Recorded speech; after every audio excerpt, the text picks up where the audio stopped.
Bismillahirrahmanirrahim. Kuliah pelajaran 2 Teori Perdagangan Klasik.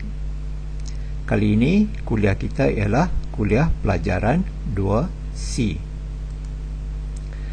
Seperti biasa, sebelum kita teruskan, saya peringatkan pelajar sekali lagi tentang pengajian anda. Semua bahan pembelajaran telah dan akan dimuat naik ke portal JKE 318. Bahan pembelajaran ini akan dimuat naik berperingkat. Di akhir kursus ini ataupun sebelum akhir bulan Disember, semua pelajaran akan dimuat naik. Malahan semua bahan akan dimuat naik ke portal JKE 318. Bahan pembelajaran kita ialah dalam bentuk pelajaran, teks ataupun modul. Abaikan modul yang dikirim kepada anda. Anda boleh juga sebenarnya merujuk kepada bahan berkenaan, tetapi lebih baiklah anda gunakan bahan yang saya muat naik ini. PowerPoints dan kuliah dan juga tugasan. Dengan yang demikian, sidang video bukanlah sidang kuliah. Kuliah tidak diberi semasa kursus intensif, jadi jangan kecewa ya, memang tidak akan diberi. Anda seharusnya membaca bahan pembelajaran, memain PowerPoints, mendengar kuliah dan membuat tugasan sebelum anda menghadiri sidang kuliah, sidang video ataupun perjumpaan semasa kursus intensif. Jadi, apakah yang akan kita lakukan semasa perjumpaan ini? Jawapannya senang sahaja. Saya akan kemukakan soalan kepada anda untuk anda menjawab. Kuliah ini sambungan daripada kuliah A dan kuliah B tentang model klasikal. Di dalam kuliah B kita telah lihat kos bandingan, tetapi apa yang kita gunakan ialah bentuk keluk transformasi yang malar. Manakala dalam kuliah ini kita akan gunakan model ataupun bentuk keluk transformasi yang membayangkan kos lepas semakin meningkat. Dengan menggunakan rajah ini dan konsep rajah yang membayangkan kos lepas semakin meningkat dan juga kos bandingan, kita akan tunjukkan arah aliran perdagangan. Dan berbantukan rajah ini, kita akan tunjukkan peningkatan kebajikan kerana berdagang. Dan pecahan ini, peningkatan kebajikan ini kita pecahkan kepada peningkatan kerana mengkhusus dan kerana berdagang. Dan kita akan tunjukkan faedah perdagangan apabila dua negara mempunyai cita rasa berbeza tetapi mempunyai kesamaan penganugerahan faktor. Penganugerahan faktor yang sama, penganugerahan cita rasa berbeza, kesamaan penganugerahan faktor. Manakala yang kedua ini ada kesalahan ya, iaitu penganugerahan yang berbeza tetapi cita rasa yang sama, dan perbezaan cita rasa dan perbezaan penganugerahan faktor.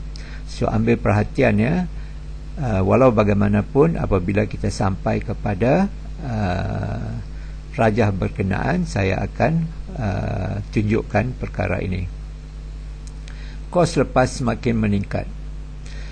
Kos lepas semakin meningkat bererti marginal rate of transformation, iaitu keluk transformasi, semakin meningkat apabila kita bergerak turun ke kanan satu keluk transformasi.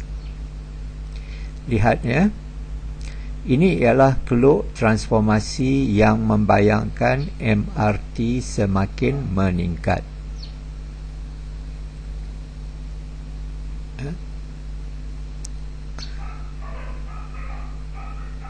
Apabila kita bergerak turun ke kanan satu keluk transformasi. Jadi kita bermula dari titik sini, katakanlah ada satu MRT di sini. Apabila kita bergerak turun, MRT ini menjadi semakin tinggi, semakin garisannya menjadi semakin curam. Tanpa perdagangan, bererti negara ini tidak berdagang, pengeluaran akan berlaku di titik A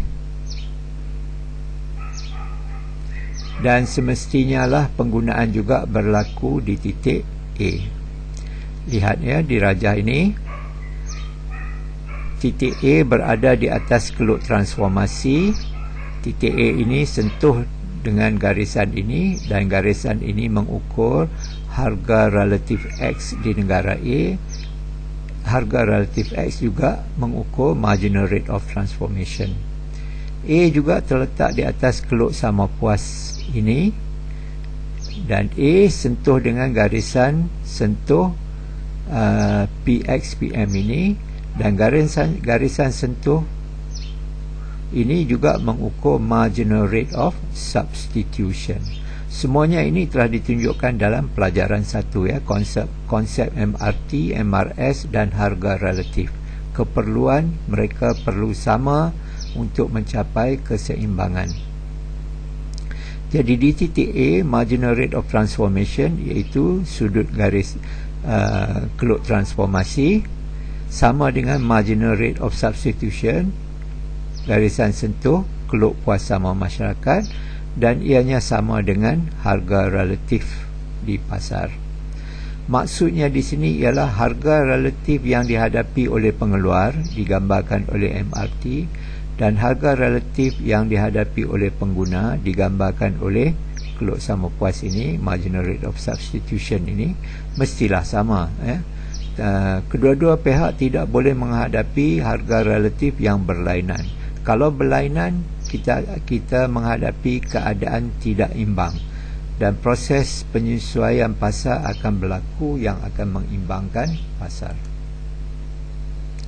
Pertimbangkan rajah ini.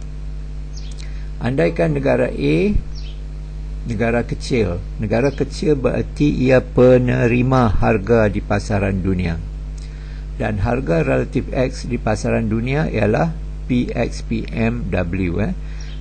Perhatikan di dalam pautan PowerPoint dan nota, tanda di sini ialah A, sebenarnya ia adalah PW. Andaikan harga relatif di pasaran di dunia ditunjukkan oleh cerun garisan ini ya. Garisan ini boleh saya letak di mana-mana ya, asalkan ianya lebih curam daripada harga relatif X di dalam negara.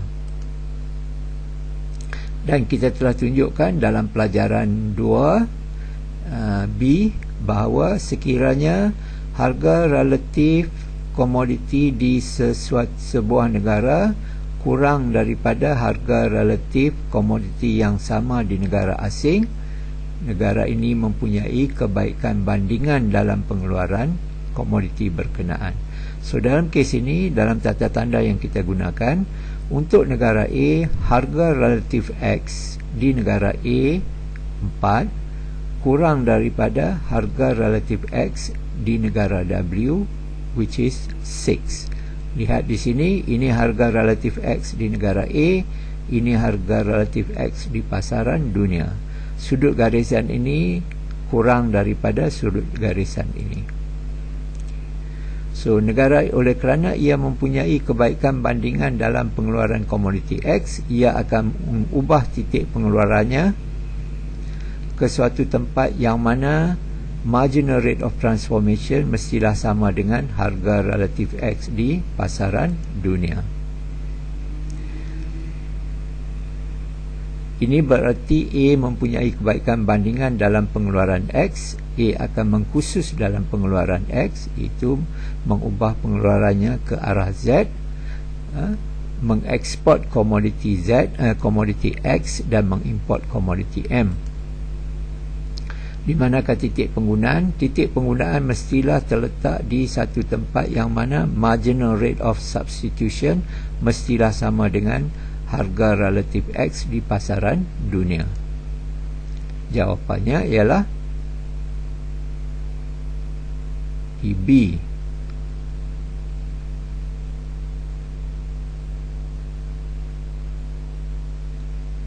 Jadi negara menghasilkan sebanyak ini X, tetapi hanya menggunakan sebanyak ini X, baki IH ataupun FZ merupakan ekspor X.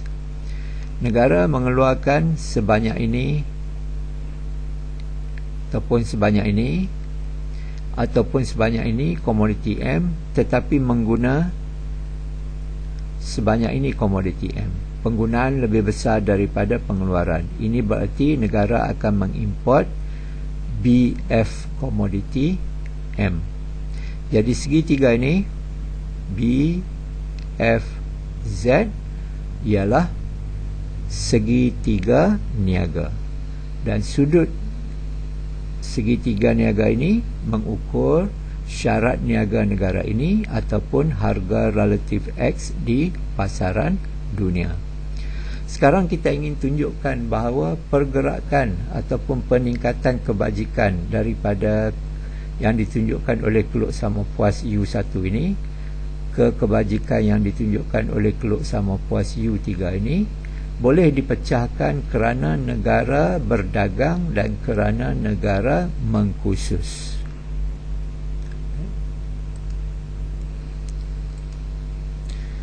Faedah perdagangan: peningkatan kebajikan kerana berdagang, mengekspor X dan mengimport M tanpa mengubah pola-pola pengeluaran, tanpa mengubah pola-pola pengeluaran. Pengeluaran kekal di titik A, tetapi sekarang ia berdagang.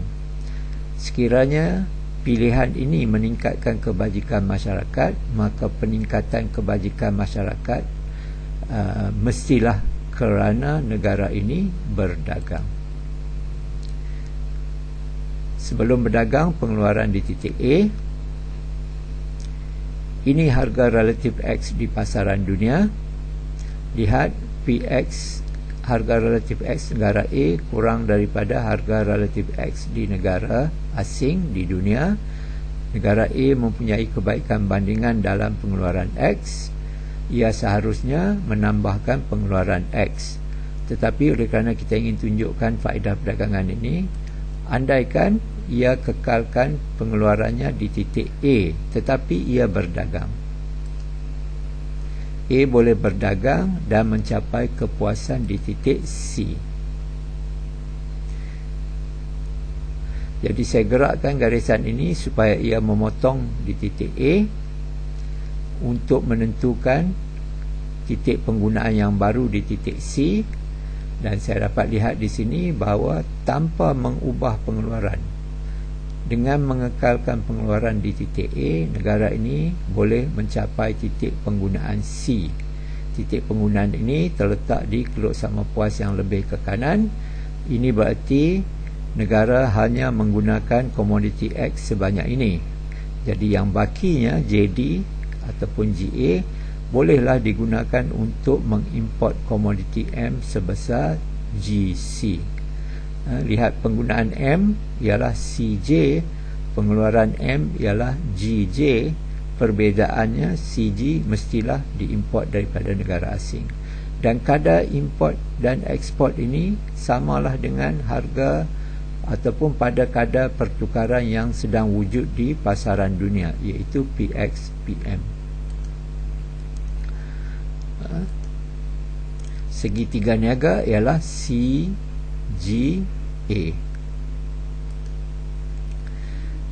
Sekarang kita ingin tunjukkan bahawa negara boleh mencapai kebajikan yang lagi tinggi, semakin tinggi sekiranya ia mengkhusus, sekiranya ia mengubah pola-pola pengeluarannya.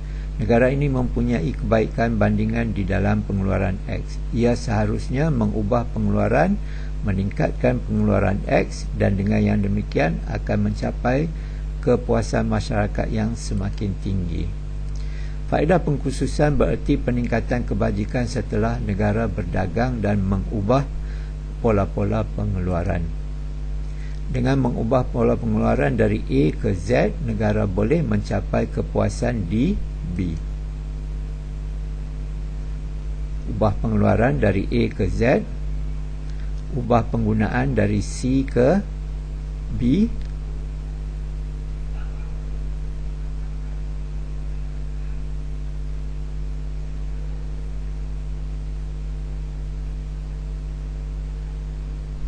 pengeluaran di Z, ini pengeluaran X, ini pengeluaran M, ini penggunaan M, ini penggunaan X. Jadi pergerakan titik dari C ke B merupakan peningkatan kebajikan kerana mengkhusus dan berdagang. Segitiga niaga ialah BFZ. Anda boleh mainkan PowerPoint ini untuk meningkatkan kefahaman anda, ya. Di dalam rakaman ini saya telah mainkan PowerPoint ini. Anda juga boleh mainkan PowerPoint ini untuk mendapat kefahamannya. Kita pilih 3 kes, ya. Kes pertama kita ingin tunjukkan, ataupun kita boleh majukan soalan. Kita majukan soalan sekiranya kedua-dua negara ini mempunyai penganugerahan faktor yang sama, ditunjukkan oleh kesamaan keluk transformasi, tetapi yang berbedanya ialah cita rasa. Jadi dua negara yang mempunyai cita rasa berbeza tetapi kesamaan keluk transformasi, kesamaan penganugerahan faktor, bolehkah mereka meningkatkan kebajikan dengan berdagang? Jawapannya boleh. A dan B mempunyai keluk transformasi yang sama. Ini keluk transformasi negara A dan juga negara B. Inilah maksud kesamaan keluk transformasi, kesamaan penganugerahan faktor. Sebelum berdagang, pengeluaran dan penggunaan di negara A ialah di titik A.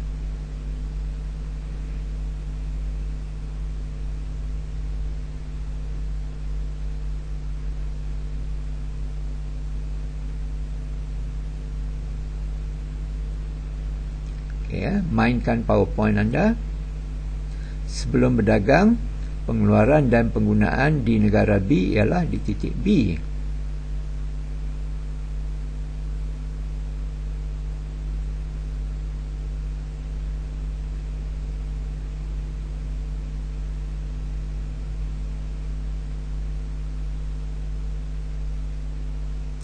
Jadi lihat, ya, kesamaan keluk transformasi tetapi perbezaan cita rasa.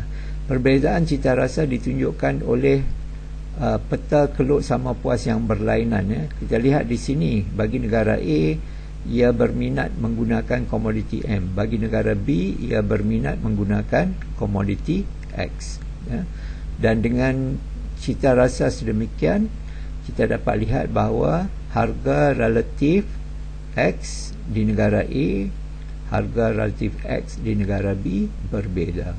Sekiranya berwujudnya perbezaan harga relatif, maka salah sebuah negara ini mempunyai kebaikan dalam M dan negara yang kedua mempunyai kebaikan di dalam komoditi X.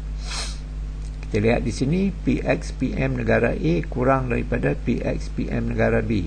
Sudut garisan ini kurang daripada sudut garisan ini.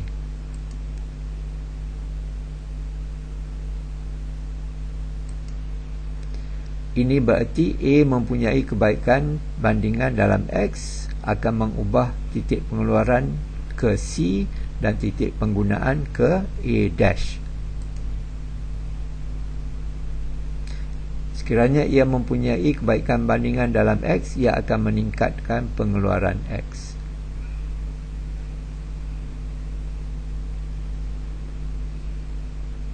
dan harga relatif, kalau ini harga relatif X di negara A, ini harga relatif X di negara B. Apabila berdagang, harga relatif X di negara A akan bergerak ke arah harga relatif X di negara B.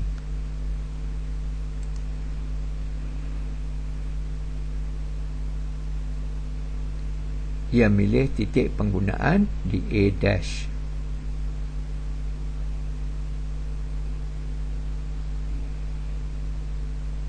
Ini merupakan segitiga niaga negara A. Pengeluaran X di sini, penggunaan X di sini, ini merupakan ekspor. Penggunaan M di sini, pengeluaran M di sini, ini merupakan import. Kita lihat negara B pula. B mempunyai kebaikan bandingan dalam M. Ini berarti ia akan meningkatkan pengeluaran M, menambahkan pengeluaran M. Dan harga relatif X di negara B akan bergerak ke arah harga relatif X di negara A, ataupun harga relatif M di negara B akan bergerak ke arah harga relatif M di negara A. Lihat.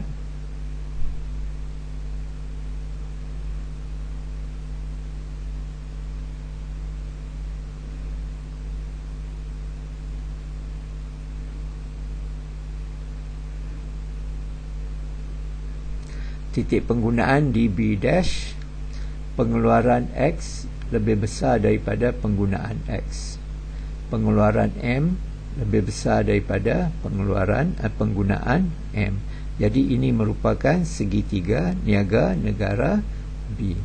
Jika dilukis dengan betul, segitiga ini A dash W C mestilah sama dengan C V B dash. Bermakna jarak ini mesti sama dengan jarak ini mesti sama dengan jarak ini. Segitiga niaga negara A, segitiga niaga negara B. Dan harga relatif disamakan. Setelah berdagang, harga relatif X di negara A sama dengan harga relatif X di negara B, which is the same as harga relatif X di pasaran dunia. Begitulah juga dengan harga relatif M. Perbezaan keluk transformasi di dalam slide 2 tadi kita telah nyatakan kesamaan keluk transformasi. Tidak, itu kesalahan menaip di slide nombor 2. Perbezaan keluk transformasi tetapi kesamaan cita rasa. Let's look at the Raja. Ini keluk transformasi negara A. Ia memberat ke arah M. Ini berarti penganugerahan faktornya mengizinkan ia mengeluarkan lebih produktif mengeluarkan komoditi M. Ini keluk transformasi negara B. Sebaliknya lah, lihat perbezaannya. Di dalam slide 8 kita lihat keluk transformasi kedua-duanya sama bagi kedua-dua negara. Sebelum dagang, A, pengeluaran dan penggunaan berlaku di titik A.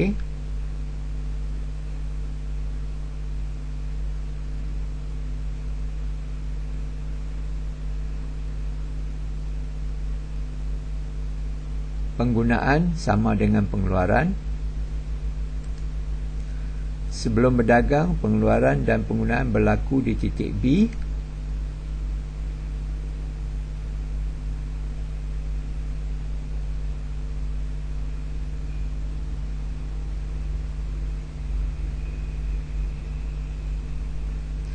Lihat perbezaan harga relatif. PXPM negara B, PXPM negara A. PXPM negara A lebih besar daripada PXPM negara B. Kita boleh buat sebaliknya, PXPM negara B kurang daripada PXPM negara A. Ini berarti diberi ketidaksamaan seperti ini, A mempunyai kebaikan bandingan dalam pengeluaran M. Ia akan mengubah titik pengeluaran ke A dash dan titik penggunaan ke A star. Ini berarti A akan menambahkan pengeluaran komoditi M. Ia cekap di dalam pengeluaran komoditi M. Titik A akan bergerak, titik pengeluaran ini akan bergerak naik ke sini.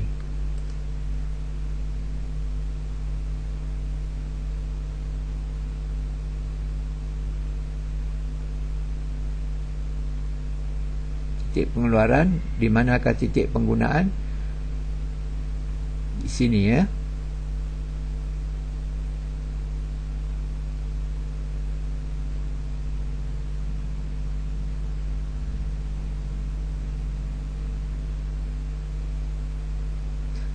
Ini segitiga niaga. B mempunyai kebaikan bandingan dalam X, berarti B akan menambah pengeluaran komoditi X.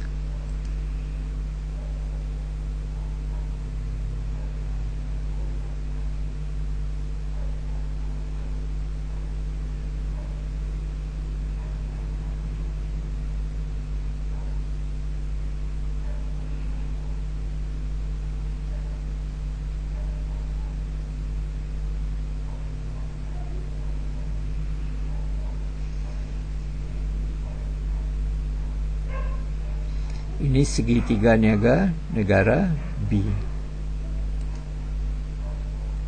Segitiga niaga negara A.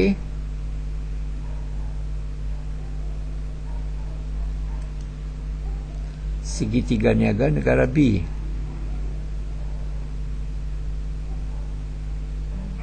Anda boleh mainkan untuk menunjukkan yang mana segitiga niaga manakah menunjukkan segitiga niaga bagi negara yang berkaitan.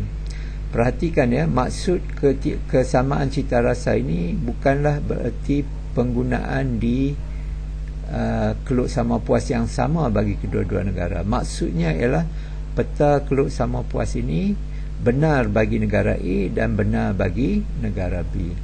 Lihat ya, negara B mencapai kepuasan yang lebih tinggi dari B ke B star. Negara A pula mencapai kepuasan yang lebih tinggi daripada A ke A star ya. Jadi apa yang ingin ditunjukkan oleh ataupun idea daripada sini ialah walaupun kedua-dua negara mempunyai cita rasa yang sama, sekiranya berlaku ataupun wujud ketidaksamaan dalam penganugerahan faktor, perdagangan antara dua negara ini masih boleh meningkatkan kebajikan masyarakat kedua-dua negara ya. Negara B daripada U3AB kepada U4AB, manakala negara A daripada U1AB ke U2AB. Harga relatif, lihat ya, garisan merah ini dengan garisan merah ini adalah selari. Ini bererti kedua-dua negara mempunyai harga relatif yang sama ya. Harga PX, PMW ini sama untuk negara A, sama untuk negara B. Idea ketiga ialah perbezaan keluk transformasi, perbezaan cita rasa, ataupun dalam bentuk soalan, bolehkah dua negara yang mempunyai cita rasa yang berbeza dan keluk transformasi ataupun penganugerahan faktor yang berbeza meningkatkan kebajikan masyarakat masing-masing dengan berdagang? So itu apa yang ingin disampaikan oleh slide nombor 10. A dan B mempunyai keluk transformasi yang berbeza. Negara A, negara B. Sekali lagi, anda boleh mainkan PowerPoint ini. Sebelum berdagang, pengeluaran di titik A,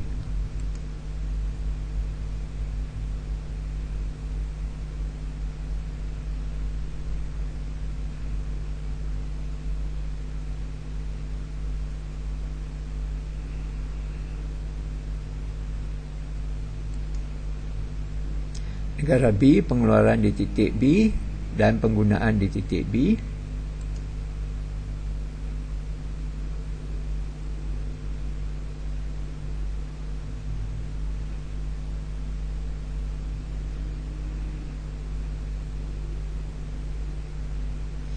Lihat di sini perbezaan keluk transformasi yang berbeza, perbezaan cita rasa. Negara A memberat ke arah M, negara B memberat ke arah X. Jadi peta keluk sama puas untuk negara A dan untuk negara B berbeza. Berlainan daripada slide nombor 10 tadi, yang mana peta keluk sama puas adalah sama bagi kedua-dua negara. Perhatikan, A dan B mempunyai keluk bersama yang berbeza.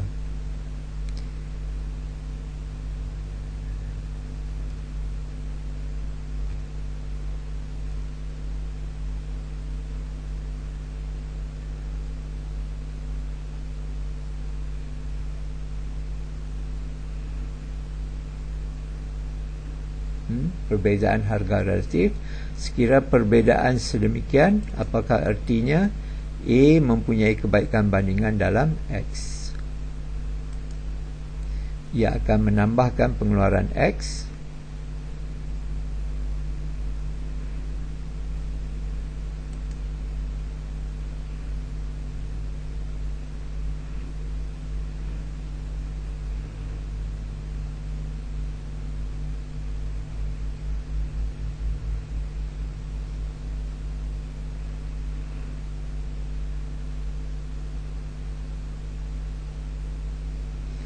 peningkatan kebajikan U1A ke U2A bagi negara A. B mengubah pola pengeluarannya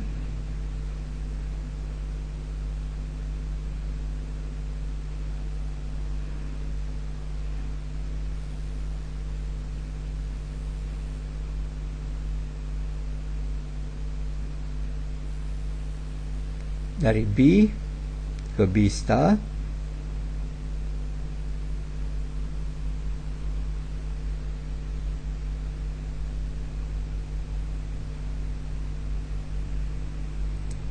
Nampak segitiga niaga negara B, segitiga niaga negara A, seharusnya kedua-duanya sama. Bagi negara B, ia akan mengkhusus dalam pengeluaran komoditi M. Sebelum berdagang, pengeluaran M sebesar ini. Setelah berdagang, pengeluaran M sebesar ini. Ia meningkatkan pengeluaran M. Negara A sebelum berdagang, pengeluaran X ialah sebesar ini. Tetapi setelah berdagang, pengeluaran X meningkat. A meningkatkan pengeluaran X, B meningkatkan pengeluaran M. Segitiga niaga negara A. Lihat, ini segitiga niaga negara A. Segitiga negara B.